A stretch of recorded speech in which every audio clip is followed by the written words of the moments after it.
this is where I decided to do this video. Because why not? I'm in the bathroom and I just feel like it. So I guess to start with, I want to make this like a footnote for like people watching. Maybe. Because I wanna try and do videos frequently. But I'm pretty bad at doing videos frequently, which doesn't work with this world, this age of kind of viewer attention and stuff like that. But,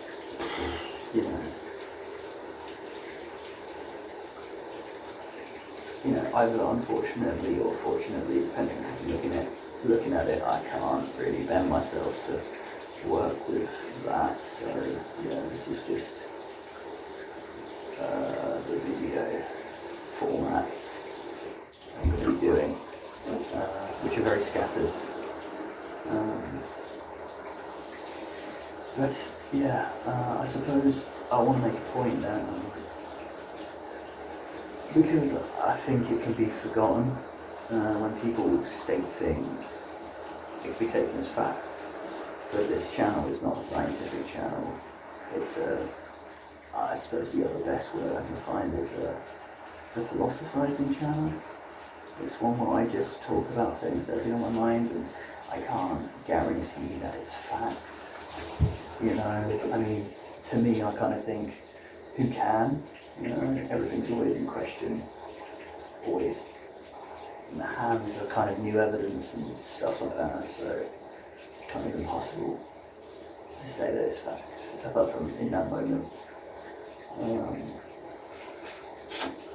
I guess, making that point, I want to talk about a dream I had last night, which started at this field/beach with some school friends for the most part.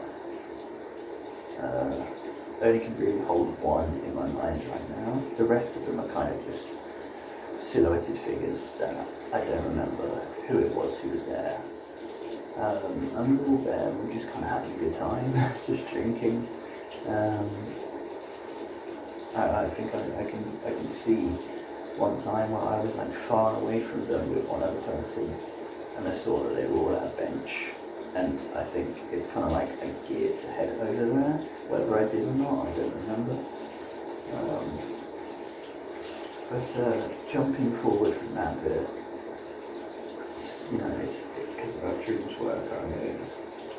I don't know if this bit was after or before, but I'll pick this one. I found myself in this hallway kind of area.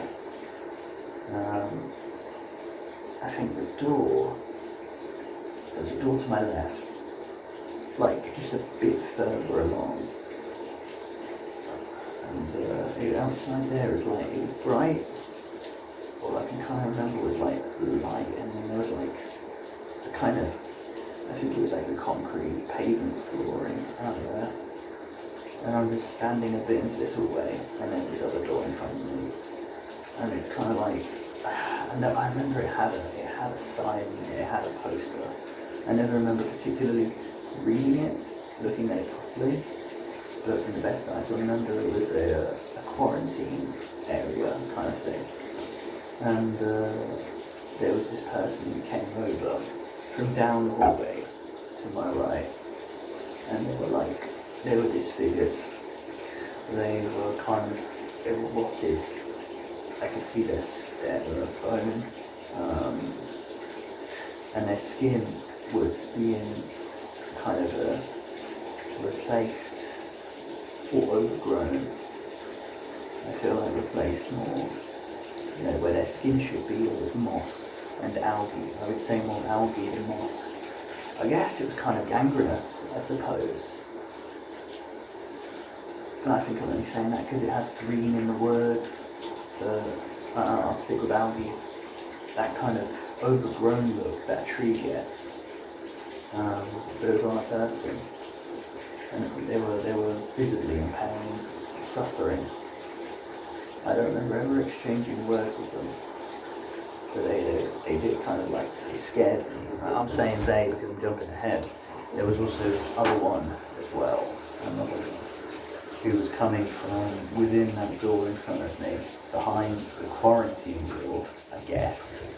I kind of was talking to myself about this earlier, about whether it was like a quarantine door or not, and that's what I settled on. And they were coming up and they were a lot more worse. They actually had injuries that were more like burn marks. You could see where on the face they had suffered. The skin had attempted to grow back and just come back as lumpy scarring. And yeah, they came over to me. I don't think we exchanged any words, but you know, I was nervous and I was scared. Like, it was distressing. It was. But I also sympathised with their pain they were feeling and the suffering they were going through, and this, you know, it was like, yeah, it's like they were at this point where they acknowledged, they understood that they were disfigured, that they were in pain, and they had reached a kind of acceptance, which is the most you can do in any situation, I think. Yeah, and it was just, you know, it felt like they couldn't be alive. The way that their bodies were disfigured, the way that this algae seemed to have eaten them. Yeah, it felt like they were really on the edge. But then there was this third figure who was saying that the quarantine door is in front of me, and that door was there, and on the wall, kind of there, if you can visualise what I mean, there was this other figure that they had melded into the wall. And the algae was part of the wall, and it was also part of them. Almost like, I suppose you could say, like Jack Sparrow's, well actually any of the Dutchmen from Pirates of the Caribbean, you know, when they've become part of the ship so much that they're like getting sucked into the walls and stuff. So yeah, I suppose it's kind of like that, when I think of it now. But instead of, you know, sea kind of, you know, all the shells and stuff and seaweed, it was like a mossy algae fusion of flesh and simple plant life. And yeah, they were there, ingrained into the walls, in the worst condition out of all of them. You know, their face was so fallen apart. I could see, you know, that the nose of them, you can see that the bone that makes that on the nose, you know, no cartilage, it was just the bone. And they were just like, they could barely move, they were basically stiff. And yeah,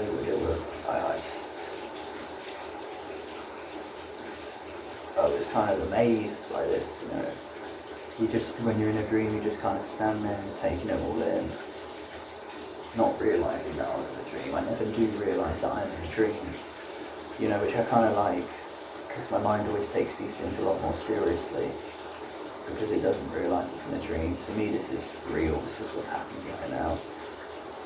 And honestly, I think I'd hate to be a person who realises they're dreaming, because if you realise you're dreaming, the magic trick is done, you know. You now know that none of this is real.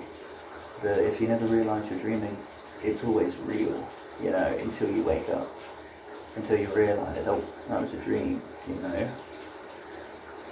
And so yeah, I think it really changes the angle of the dream. Oh, hello, you alright? Okay, I am back. Where was I? Ah, shit.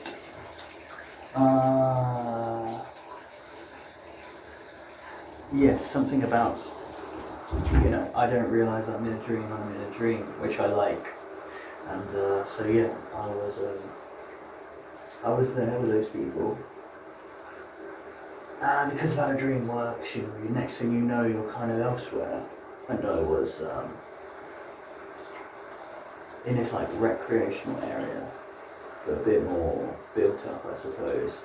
you had these kind of huts around you, these cube structures with the pyramid roofs, where you'd like expect they'd be selling ice cream or something like that from behind that little window that opens. And it's like there was people there, but they're all like kind of like in real life anyway, because in real life you don't really take in the people, but actually in real life now I do. In dreams I don't. They're all just blurs, and there's the one person I focus on. And I remember I was giving people hugs, and then I went to give them a hug, but they didn't want a hug.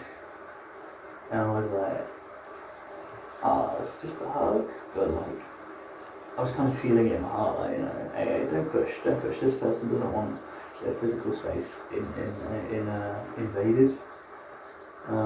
It was almost like my mind was detaching from my body in a dream, and I went into the hug anyway, and they were like, nah, and then they kind of seemed to express that they felt uncomfortable, and I felt quite bad about that. Tried to I think it's one of those moments where you're like, and then you're like, oh, I need to comfort them, and I think my dream self immediately was like going for a hug again, because I don't know, I felt comforted, which didn't have a situation. That was a weird little bit in the dream. That was that bit. And then, I don't know, some other stuff may have happened here or there. I found myself in that quarantine area again, and I think it was a focus on that one that was in the wall, who I knew was there this time, but they hadn't accepted their condition, their situation, and so I could tell that they were kind of growing angry at me, furious at my freedom, I suppose. And they started moving, but very slowly, very gradually. But in a dream, sometimes your movement itself is restricted, and I couldn't exactly just get out of there. And they were reaching for this exposed rib bone that had been shaped like a spike, like a steak, I suppose. They were reaching for it, and they snapped it off. And started slowly, just very, very slowly, just trying to thrust it at me, and their arm was just so exposed and long and gangly. You could see, the bones where they separate at certain angles, but also, of course, the moss and the algae starting to overtake. And there were specks of orange algae as well. It was there was a mix of orange and green. It looked very infectious, very decayed, and they just started trying to basically, whether it was infect me, because I was obviously cautious of that, but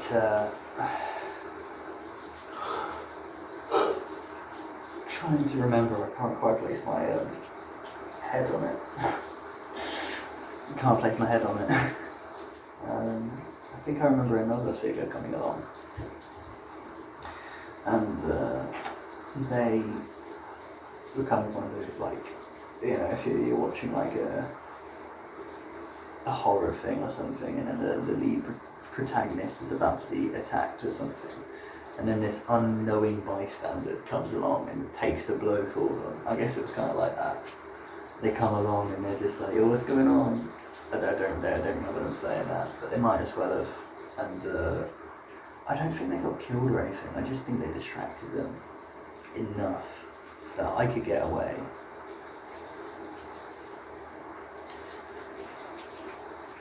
I wish I could remember the form of these creatures. They weren't creatures, they were humans. A bit better, because it was so striking. Now it's been a couple of hours since I had this dream, and it's faded a bit, which is annoying. But, that's dreams. Maybe, it'll come back to me sharper in a couple more hours. But, I do love a dream. Dreams are good. I've had a few recently. One where I saw my mum and my dog again, and it turned out my mum had faked her death for some reason, and also Molly was just there and she was as happy as ever. It was a really nice kind of moment in the extension back in my, I guess, family house. My adolescence family home. But instead of just accepting this as a gift, I started questioning. I started being like, how and why? And the moment I asked those questions, the dream ended, which is a shame. And I think that if I hadn't questioned it, if I just accepted it, I would have known to exist in that moment for a bit longer. But I didn't. I questioned it and then I woke up. Whether that did have impact or not, I don't know. But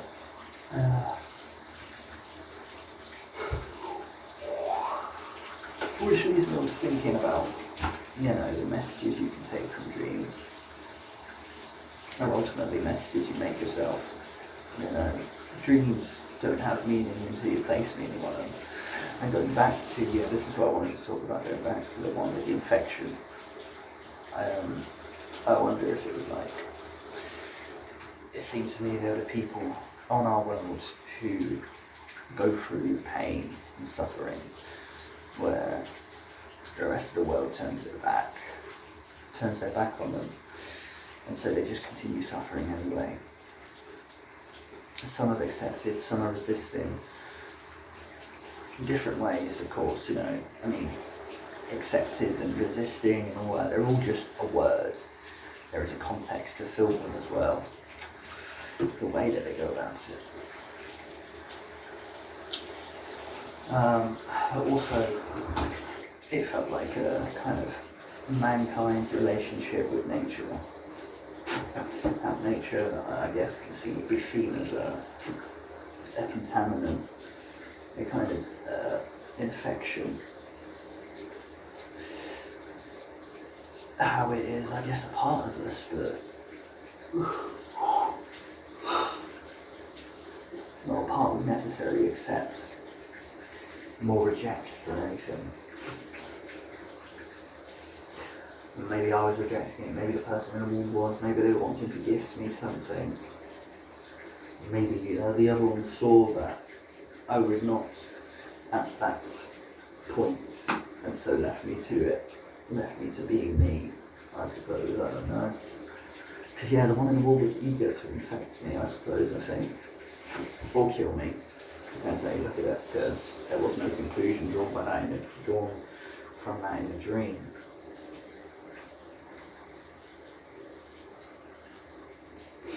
That arm was so stiff. Try to remember details. But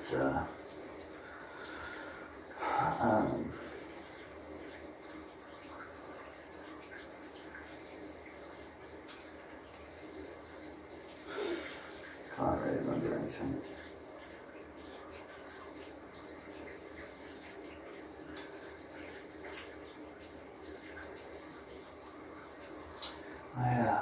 I do love a good dream.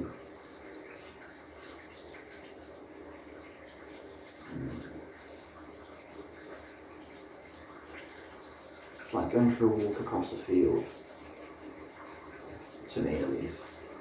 I love a walk across a field. There's something very surreal about a walk across a field sometimes.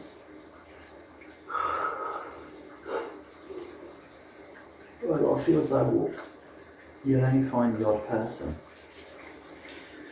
Where in a town you'll walk and you'll see a person literally everywhere you walk. In a field, it's such an open space, but you can have a moment where you look across it and there's no one. Maybe you see a bird or something. But I love the field. And you know what? Make a new video about this point. Yeah, there you go. Here's what the next video is going to be about. Walking at night, and why I think more of us should do it. Why I think it's important. we aren't so afraid of the dark. We embrace it more. But I suppose how media outlets and such and such can pervert it to be something that's dangerous. But it's not the dark that's dangerous, it's the people. We'll delve into it a little bit, I suppose. Because there's this road from where I live called Greenway, and there was a thing about, there was a girl who was raped in the alley. It's not an alley, it's a nice path, it's a nice little nature path. And it deterred me from going, and it deterred other people from going, especially at night. But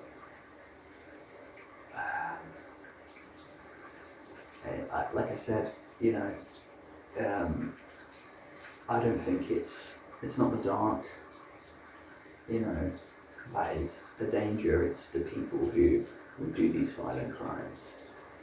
Personally, I think that a lot of the time these stories are painted irrationally, as though this person has done it out of pure malice, which I think it is. It's still malice, it's still, you know, hate they've developed, which is completely misguided and just nasty, absolutely fucking horrid. But there's always a reason, unfortunately, and still doesn't excuse them. It still doesn't. They're not guilt-free. They've still committed the crime, and they should suffer for it in a way that's also. I also think that the way that things are dealt with these days with crimes are done poorly.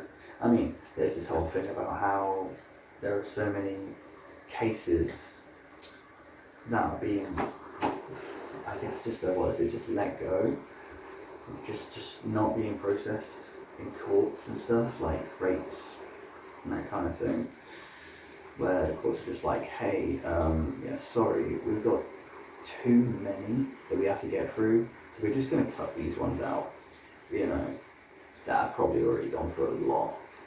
The victims have probably had to go through a lot, and they're just like, nah, I'm not going to do this, we're not going to do these, you know.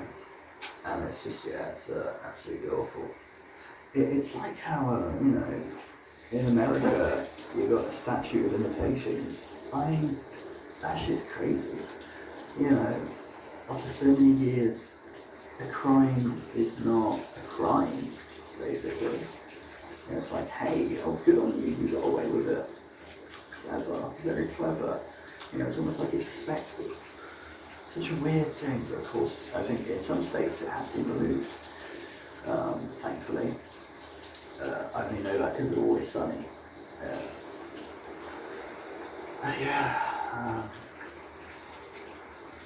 Our justice system is not a justice system, it's a terrible system.